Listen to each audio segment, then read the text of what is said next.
Welcome to Killer Women with your host, best-selling author Danielle Girard.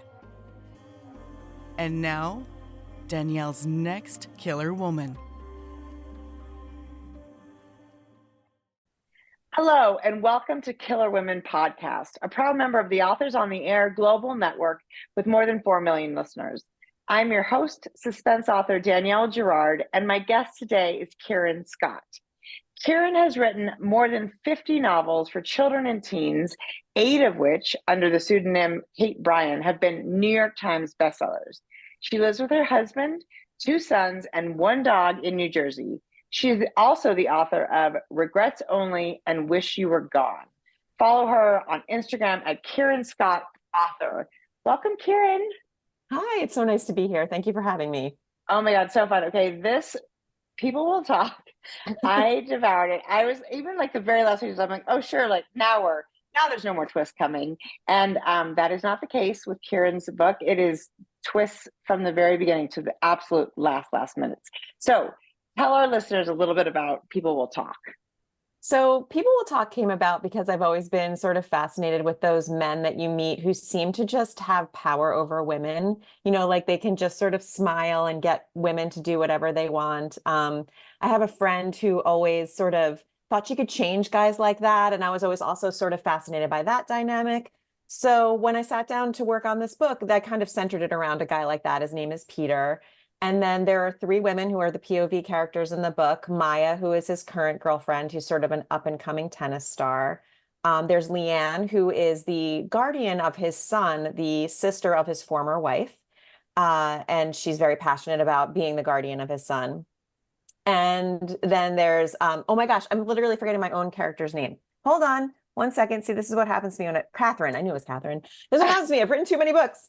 I know. I'm so glad you do that because I also am like, what's that book about?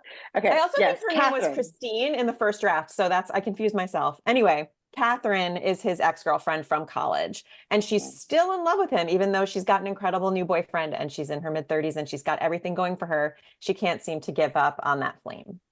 Mm-hmm. Which also, these are it's really interesting that we all know that guy, right? Whether we dated him or we just like saw him from, friends go after him or from whatever, we all know a Peter Frank for sure. So it's super fun. So, and I love that. So I was curious also about Maya because as you said, she's a rising tennis star. And it seems like there was so much do you play tennis? Are you like, is this your world? I'm an Uber fan. I've never been very good at the game myself, but a couple of years ago, I actually finally had the chance to go to Wimbledon for the first time. And it was a dream of mine from maybe age 13. I started out as a fan because of Andre Agassi, as a lot of us did in the 80s. Yeah, absolutely. But, I've really become a fan of women's tennis in particular. I really follow a lot of women tennis players on Instagram, and I'm fascinated. It's such an incredible sport. You're out there by yourself for 3 hours, just kind of trying to problem solve. Can you imagine doing anything athletic for 3 hours? No, I played tennis growing up and in high school. So I do. So you can remember, but not like with 1,000 people watching me and then televised. No Right. way, that would not be. But I do know, and not only that, like if you think about the way that game works, right? It is not a long game. I mean, it's a long game, but it is every point. You got to like reset your brain. Yes. I mean, and it's not like golf where you have this time, right? You hit a shot, then you have like however many minutes to get to the ball. It is like they're going to serve again or you're going to serve again. It's intense. I mean, it's a wonderful sport. I agree. Right. It is I've not been to Wimbledon. It's on my list. You should go. It's unbelievable. I'll bet. Yeah, but I mean, I just think the mental fortitude that you need to be a really, a top-notch tennis player has to be incredible. And I read Ash Barty's book right as I was writing this to sort of get the idea of what the mindset is. Not that she's based on Ash. Ash is, totally different person, but it gave me a lot of insight into what it's actually like to be out there. So that was really interesting for me. I really enjoyed writing that character. Yeah, and also I think the thing that's interesting too is like, so you since you follow these people on Instagram, which I do follow some of them too. The ability to have a life and also be a professional athlete, that is like, we watch Serena Williams, get married and have a baby and how that changes her world, right? I mean, because of course it's not just when you're a tennis player, like you said, it's just you. But if you bring in somebody else's stuff, Yeah. right? And in this case, Peter isn't he's not an uncomplicated human. He's got a lot of people around him and he's got complicated issues. So Yeah. and then like you said, the women are also so wonderfully different, right? I mean, she's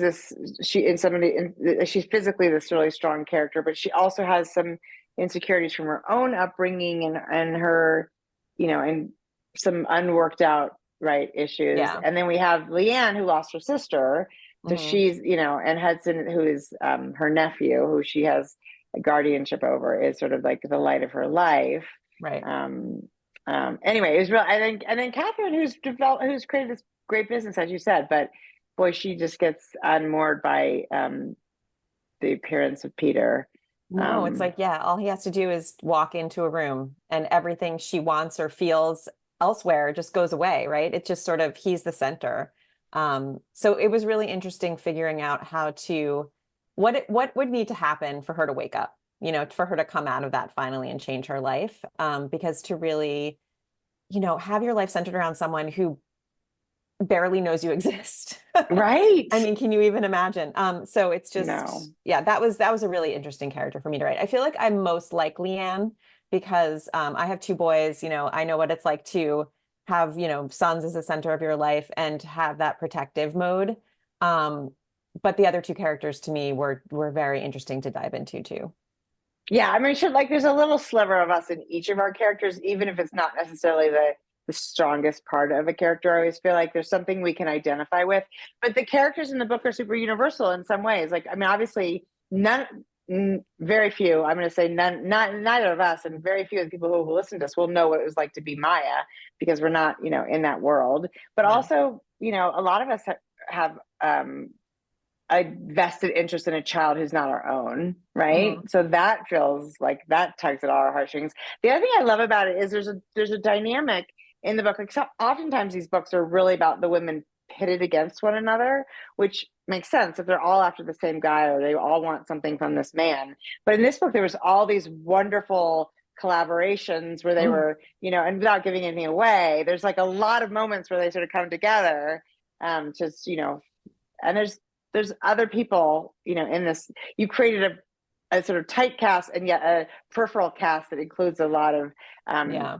suspects, shall we say. Yes. I try to have as many red herrings as I can when I write. I always feel like that's really important. And even if it's just a Yeah. little thing, like you overhear someone say something in the back of the reader's mind, that will always be there. And, I hate it when I figure out what's going on in a mystery before I get to the end. So I try so hard to confuse people when I'm Yes. writing. Well, I mean, I was like, I thought I had it figured out like 12 times, but I was not right any of the 12 times. So I'm like, wow, that's impressive. So that was super Success. fun. Yes, you won. You won the game. So tell us a little bit. So you've written so many books. Tell us a little bit about sort of your, it sounds like mostly you were not writing thrillers for a while, more younger audience stuff. So tell us Mhm. how this sort of developed, and how have you written 50 books? Like, are you writing Yeah. like 6 books a year? I mean, it's crazy. It's a little crazy. So my first job out of college was working at a packager where they produced Sweet Valley High. So Sweet Valley High, when I was growing I up, was was the there. end Yes. of the deal. I was there with you. Yep. There you go. So I was an editorial assistant there. And as you recall, Sweet Valley High came out once a month, right? Yeah. So I was trained really quickly on plot and how to do things quickly, basically. And I hope I'm not pulling away a curtain for anyone here, but Sweet Valley High had a stable of writers, and the editors would come up with plot arcs and then hire writers to write against the plot arcs. And that's how they came out so quickly. No one person could ever do that, right? Right. So but I was really, from my very first job was really trained, here's a satisfying plot, here are satisfying characters, go do as quickly as possible. And so that was sort of my upbringing in the industry. Yeah. So I worked there for a few years. I actually, right before I left, was editing Sweet Valley High, which was like, I might as well just drop the mic there because as a Yeah, kid, that would exactly. Yeah. have been my perfect job. But I ended up going into kind of entertainment reporting for a very brief time. And then I started writing on my own. And so I was writing books like that came out back then. That's what teen publishing was. They were these series that came out once a month. There were several of them. And a writer could make a decent living just sort of writing every fourth book in a romance series or whatever it was in young adult. So that's why it ended up being so many. Over the course of 15 years that was all I was doing, I wrote my own stuff. I wrote things like Disney Channel tie-in quiz books, things like that. And I wrote under Kate Bryan, that's where I found my real success, which was this series called Private, which was a murder mystery set at a private school. So 8 of those 12 or 14 books were bestsellers. And that was, where I kind of, awesome. So that was my bread and butter. So that was my first foray into mystery. And I really just enjoyed writing it. I remember at the time Gossip Girl was really popular and Simon and Schuster really wanted like their version of Gossip Girl. I had actually worked with Cecily von Segeser and been friends with her, and I didn't want to just rip her off. So I said, I'll do something as long as it's got like a mystery element. And that's how I ended up doing that. And so, so that's it. I really was writing something like 12 books a year because some of them were like Hannah Montana quiz books and things like that. But the novels, some of them we really did, when Private was really popular, we did 2 or 3 a year. So yeah. God, I know. And with children, right? I mean, I assume at some point in there you had your kids. I did. So I went back into editorial. So interestingly enough, when my kids were 3 and 6, I sort of burnt out. It was when, Hunger Games was big and, Twilight had happened. Everyone was really looking for paranormal and fantasy. And it's just not my thing. Yeah. And I didn't have the energy in me to try to like change tacks at that point because I had 2 little kids. And so I ended up going back into editorial. I was working full time as an editor. And then that's when I first started writing adult. So I was just sort of writing on the side for a while. And that's Wish You Were Gone took me, I think, like 5 years to get together because of everything that was going on in my life. Right. But so that was my first adult novel. And that was 3 or 4 years ago now, that pubbed, and then Regrets Only. And now this one. That's exciting. Well, I think the thing that's interesting too about like these fantasies, and obviously I really enjoy reading them, but it's not just like it's not just a plot. You are creating a world, and you have to look at everything. I mean, a lot of things in that world have to be exactly as they are in our world to kind of, put us in a solid foundation. And then a lot of things have to be super different. And you have to keep track of all that. I couldn't have done it either. I mean, I just am like, there's no way I was doing that. But it is interesting. And obviously those, as you said, those books did really well. And they're fun to read, but they are, a bear to write, and then keep all the rules of your world straight and the magic system. And there's so much. I have nothing but admiration for people who can do that effectively. Exactly. Me too. Yeah, that is, but it's not on my list of things to try to accomplish. So that's super fun. So this is your 3rd adult. And what does it feel? I mean, does it feel like because you get a little more time and, you get, obviously it's a much more complicated book. I mean, this compared to a Sweet Valley High, which has like, whatever, 1 line or maybe a 1.5, this has got like, 8. Is it so much more fun? How's it different? What do you think? Yeah, it's pretty freeing to write adult, I find. I mean, YA has changed a ton since I first started. So I think there are a lot of rules that have been broken that were rules when I was a kiddie writer. But I think for me, it's like I realized that I'd been an adult for so many years and I had so many new stories to tell. Yeah. And, I feel you can really get away with more with the characters, like, because by the time you're in your 40s, you've done a lot of things, good and bad, and they've all formulated who you are. I just feel like the characters can be a lot deeper and a lot more interesting and take you in a bunch of different directions. So it's been great. And it's also, for me, a lot of the writing that I did when I was younger was a little bit prescribed because you had to stay within, what other people thought the plot should be and things like that. And now I just have the freedom to write whatever I want, which is great. And I think one of the things I also really loved about People Will Talk is that everybody's done something a little bit, like real adults, right? We've all, at some point, by the time we get to be whatever age, we've all done things that we now think, oh, that was not a good idea. I mean, not necessarily criminal or even, really bad, but maybe just like, right? And I think that's what makes, I think, us human, is that there is nobody that's all bad or all good. And so I love the fact that we got to see all these sort of layers of gray in these characters, because then you feel like, for one, it makes everybody a suspect, right? Because once you see one little thing, one little detail about one character that makes them seem like they did something kind of off, then you're like, that, okay, that could be our killer, that could be our killer, that, you know, and then the motivations, the reasons we do things for, for protection of somebody else, for love, for, family, for, I mean, it's just so many different, and Peter for, whatever drives that guy, right? Like for ego, for show, and also for love. And, he's not also, which I appreciate, not like a character villain, right? He's got he's got his layers too. And so I love that. So Peter's not based on somebody in your own life. I'm glad to hear that. No, absolutely not. There was one guy that one of my friends dated that like little shades of him came in for sure.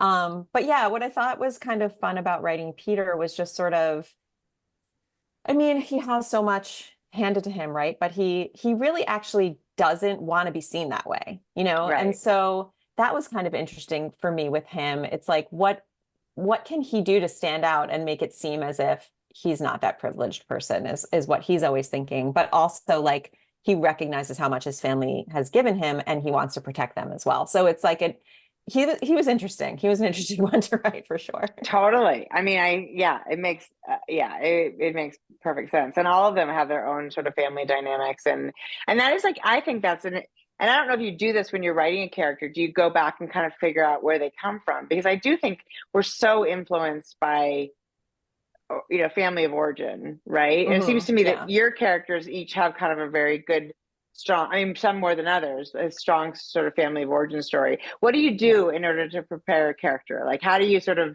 find out who these people are? Yeah, it's a good question. So I usually start with I try to figure out what their one driving thing is, right? Like what is the one thing that they want more than anything else? And then I build them out from there. So like for Leanne, she just wants to protect her son or the person who she views as her son, right? So, and that's her main thing, is keeping her family together and having, she's in the midst of a custody battle. She wants to have him for her own. She feels like she's the best thing for him. That's her one thing, right? For Maya, she believes that the one thing that she really wants to do is succeed in her career and get away from her father and have that kind of line in between. But then Peter messes that up because she falls in love with him. So now she really has three things she's trying to do. She's trying to succeed in her career, keep the guy, and kind of just divorce herself from her father and her father's image. And then for Catherine, I think she's like, she's one of those people, I feel like we're all sort of like this. We say what we want is this thing, but in the back of her mind, what she really wants is this. So she really wants her forward plan. She wants to be successful. She wants to have her own business. She wants to have children and a husband and a perfect life, but she really wants Peter, and that's holding her back, right? So from there, what I love to do, and this was something I learned in some creative writing class, probably in college, is kind of like interview my characters. I love doing that. I think it's so much fun. I always come up with something really cool and quirky for a character when I do that. And so I'll have notebooks full of just like interview questions and, interview the different characters. And that's always the first thing that I do before I get started. That's awesome. Do you have like a set of standard questions that you like to ask? Or does it just like, how does that work?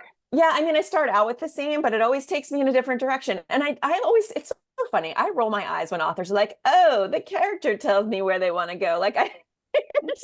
And yet, right. And yet this is the point at which that actually does sort of happen, when, I'm interviewing Maya and I'm like, well, did you enjoy playing Wimbledon? You eventually get to the point where, did you enjoy playing Wimbledon? What's your favorite tournament? Do you really like to be away from home so much? Do you love travel? Do you hate travel? Things like that. And it just informs little things that make them, I think, a little more realistic. Yeah, I think that's absolutely true. Do you plot your stories? I mean, so like, are you somebody who knows kind of what's going to happen to because there's a lot of twists in here. If you were pantsing it, I'm trying to figure out how you would. I don't know how I would pants these. No, I've always been an outliner, and it comes from that first job, right? Like we really had to outline those books to the nth degree. I think they were like 20-page outlines. Because you really had to know what was happening, because this was like a 200 book series. We had a Bible this thick. Uh, Yeah.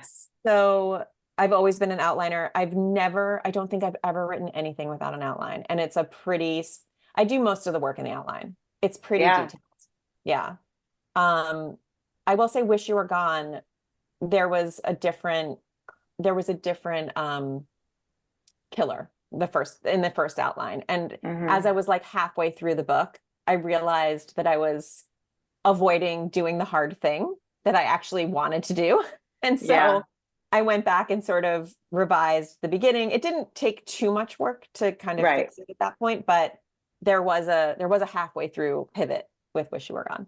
Which is good because I think if the story starts to dictate something, you have to be willing to sort of be like, okay, wait a minute. Now that I'm this far in, what really needs to happen, as you said, is this other thing that isn't what I thought I was going to be doing. So Yeah.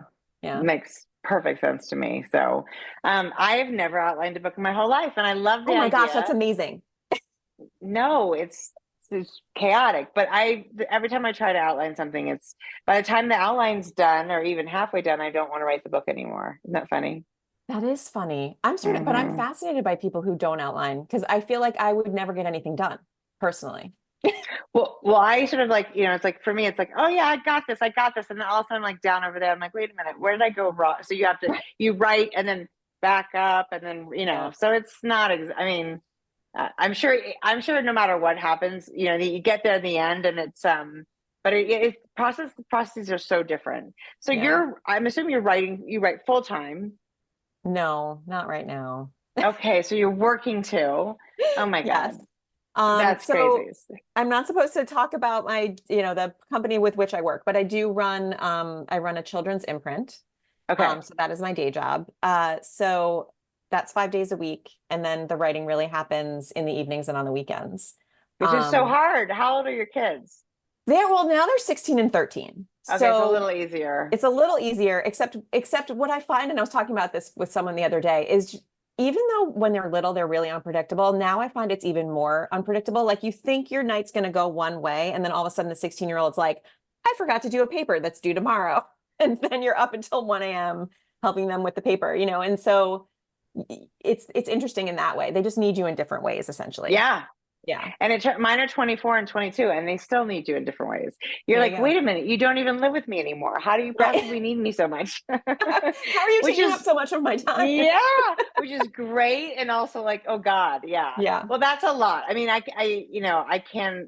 can't imagine juggling all that, which I think probably makes a lot of sense that you are. And while you're doing your other job, there's always that part of our brain that's working like everything else. When you're doing anything else, it's not on at all. But I imagine that when you do have the time to write, you realize there's a bunch of stuff that's sort of been bubbling up, and so you probably, Yes. which hopefully makes it a little easier, and because that's a lot. It's a lot, and It is a lot. kudos to you because it's a lot when you're a mom too, and as teenagers, they're around for just a few more years, so you're also like you don't want to miss a game or an event or Exactly. or a conversation even. So Yeah. yeah, so that's a lot. Do you have are you working on something new? I am actually. I have a couple things brewing. It's kind of like trying to figure out which one is going to steal my heart a little more. Mm-hmm. They're both mysteries. Also, I just love mysteries so much. One is a little bit more cozy, like a little bit more cozy than what I've written before, kind of like in the Mm-hmm. vein of the Thursday Murder Club, like that sort of situation. Bunch of different characters of different generations coming together to solve a crime. And the other one is similar to what I've done before. It's more about a bunch of couples that go away together and something happens. So Mm-hmm. we'll see. You're gonna laugh because of what we just talked about, but I'm also sort of working on a rom-com with a friend just for fun. So who knows what will happen first? I love that, and actually, I think that I think that I just finished a collaboration with two other authors. We did a funny mystery set at a pig farm in Iowa, which is actually really fun because you almost don't feel like you're working. It's more like Mhm. having kind of an ongoing conversation with a friend, which is, and I think the fact is we should be able to write across genres. Like, why not, right? If Right. we're and people are doing it now more than they ever did it when I started writing, and I think it's wonderful and totally freeing. But I have a question because I only ever have one solo idea at a time, Okay. ever. So I love the idea that you have two ideas. Whichever one steals your heart, you'll write first. Will you does it work to then set the other one aside and you'll just potentially go to it next? Yeah, it usually does. I feel like, in fact, regrets only, what I had that idea before I had the idea for Wish You Were Gone, and regrets only ended up coming second because Wish You Were Gone ended up sort of just took the train, just went, and like I there was love no that. stopping it. I But love regrets that. only was already over here, kind of half formed. So I was able to go to that and pick it up again when I was done with Wish You Were Gone. So that happens to me a lot. And I've got kind of a folder of ideas on my computer that, sometimes I'll look at them and I'll say, why did I never write that? And then that'll be the next thing. Ah, that's amazing. No, and I finish a book and think, well, that was it. That's the last book I'm ever going to write because I don't have any more ideas, and then at some point, of course, thankfully, knock wood, something shows up and then, I keep going, but I love that idea. And I think because I also think a book needs a certain amount of time to sort of congeal. And so an idea. And so I feel like if I could get one going like now while I'm Mhm. 25,000 words into this one I'm working on, it could be so much more fully formed when I am ready to write it. But Yeah. you take what Maybe it'll you take happen. what you get. Yeah, maybe. I'll be like, I'm just gonna be like, just Kieran Scott, come on, just like come on, attachment. Come on in there. Well, that is super exciting. I really was. I have to be honest, guys. I was really shocked. I would like to hear, no spoilers allowed, but I'd like Mhm. to hear who reads this and figures out the ending ahead of time. Because if you do, then you should be bragging, not about who it was, but about the fact that you figured it out. Because it seems like it would be a miracle, to be honest, to figure it out. So, congratulations, Thank you Kieran. so It's much. so exciting. We really looking forward to it, and you can find Kieran. It sounds like on Instagram, Kieran Scott author.